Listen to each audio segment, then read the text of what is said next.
আসসালামু আলাইকুম ওয়া রাহমাতুল্লাহি ওয়া বারাকাতুহু। প্রিয় ভাইরা, আজকের গীবত সম্পর্কে আমরা একটু আলোচনা করব। পরনিন্দা, পরচর্চা, হিংসা, বিদ্বেষ এই সমস্ত বিষয় আমাদের সমাজে যেন একটা বড় ব্যাধি হয়ে দাঁড়িয়েছে। এই সমাজে বড় ব্যাধি থেকে আমাদেরকে বেরিয়ে যদি আমরা না আসতে পারি, তাহলে কিন্তু সমাজ অনিবার্য ধ্বংসের মুখে ধাবিত হবে। এখান থেকে আমাদেরকে বেরিয়ে আসতে হবে।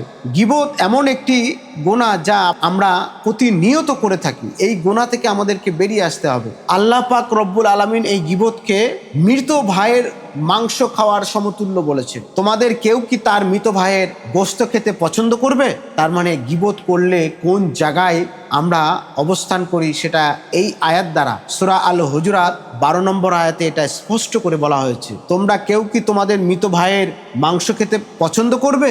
আমরা নিশ্চয়ই সেটা করব না। আমরা কিন্তু গীবত করলে সেটাই রূপ ধারণ করে।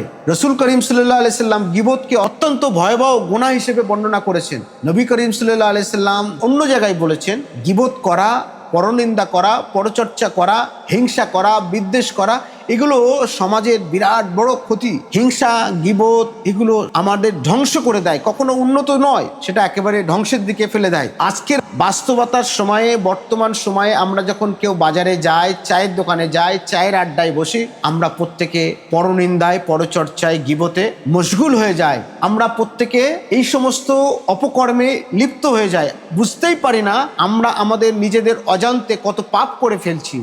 আমরা নিজেদের অজান্তে কত গুনাহে লিপ্ত হচ্ছি। সেই গুনাহ থেকে বেরিয়ে আসার জন্য আমাদেরকে অনেক অনেক বেশি সচেতন হতে হবে এবং গীবত থেকে সরে আসতে হবে, পরনিন্দা থেকে সরে আসতে হবে, হিংসা থেকে দূরে সরে আসতে হবে।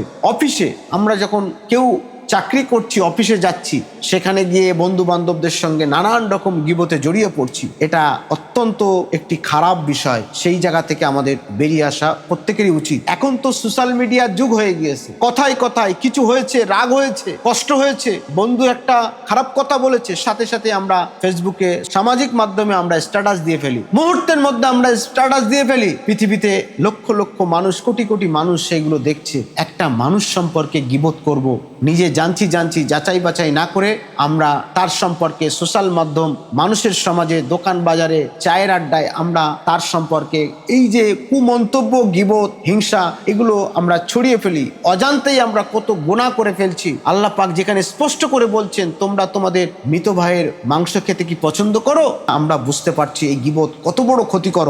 এখান থেকে আমাদেরকে বেরিয়ে আসতে হবে। আমরা শপথ নেই আজকের দিন থেকে যে যাই হোক না কেন, অন্তত সোশ্যাল মিডিয়াতে কেউ আমরা হঠাৎ করে কারোর বিরুদ্ধে গীবতে যেন ধাবিত না হয়। কারোর বিরুদ্ধে আমরা যেন প্রথমেই স্ট্যাটাস দিয়ে না ফেলি, আমরা কখনোই তার বিরুদ্ধে ভিডিও না ছেড়ে ফেলি। এইগুলো করলে আমরা অনেক অনেক বেশি গুনাহে জড়িয়ে পড়ব। অনেক ক্ষেত্রেই গুনাহ গীবত হয়ে যাচ্ছে। গীবত কোন জায়গায় অবস্থান করছে নিজেরাও বুঝতে পারি না। তিলকে তাল করে ফেলি। আমরা ছোট্ট বিষয়কে একটা বড় আকার ধারণ করে তার সঙ্গে শত্রুতা বাড়িয়ে তুলি। দেখা গেল যে কথা সেই ব্যক্তি বলেনি, এখন তো আলেম ওলামাদের কথা বলার অবকাশ নেই। কেউ যদি কোনো কথা বলে সেটাকে সুন্দরভাবে গুছিয়ে একেবারে তিলকে তাল করে বানিয়ে সমাজের মধ্যে তাকে খারাপ দৃষ্টি আকর্ষণ করে তুলে ধরার চেষ্টা করি। এগুলো থেকে আমাদের বেরিয়ে আসতে হবে। আজ যদি বেরিয়ে না আসতে পারি, তাহলে আমরা কত গুনাহে জড়িয়ে পড়বো। আমার সংসার, পরিবার, সমাজ, দেশ আমরা একেবারেই ধ্বংসের মধ্যে পড়ে যাব। এখান থেকে আমাদেরকে বেরিয়ে আসা অবশ্যই দরকার।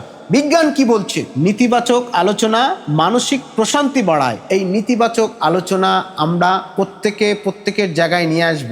নেতিবাচক আলোচনা থেকে বেরিয়ে এসে যদি আমরা গীবতে ধাবিত হই, তাহলে কিন্তু আমরা ধ্বংসের মধ্যে পড়ে যাব। সামাজিকভাবে সম্পর্ক দুর্বল করে, সামাজিকভাবে সম্পর্ক দুর্বল করে তোলে। গীবত করা মানে আমার একজন বন্ধুর সম্পর্কে গীবত আর এক বন্ধুর কাছে করব।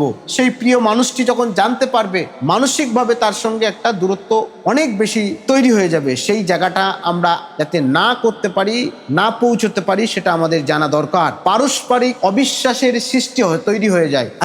আজকে গীবত কত খারাপ জায়গায় চলে যায়, সম্পর্ক তো ছিন্ন করে। পারস্পরিক একটা সুমধুর সম্পর্ক, একটা ঐক্যের সম্পর্ক, সেটা মুহূর্তের মধ্যে শেষ হয়ে যায়। অতএব এখান থেকে আমাদেরকে বেরিয়ে আসতে হবে। যে মুখে জিকির হওয়ার কথা ছিল সেই মুখে যদি গীবত হয় তাহলে সমাজে শান্তি আসতে পারে না, সমাজে শান্তি বজায় রাখা সম্ভব হয়ে ওঠে না। তাই যে মুখে আল্লাহর জিকির হবে, ভালো কথা হবে, ভালো ভালো বাণী হবে, সেই মুখে কেন পরনিন্দা, পরচর্চা, গুনাহর কাজ না করতে পারি। আল্লাহ পাক আমাদের সকলকে হেদায়েত করুক। আখির দাওয়ানা আলহামদুলিল্লাহি রাব্বিল আলামিন।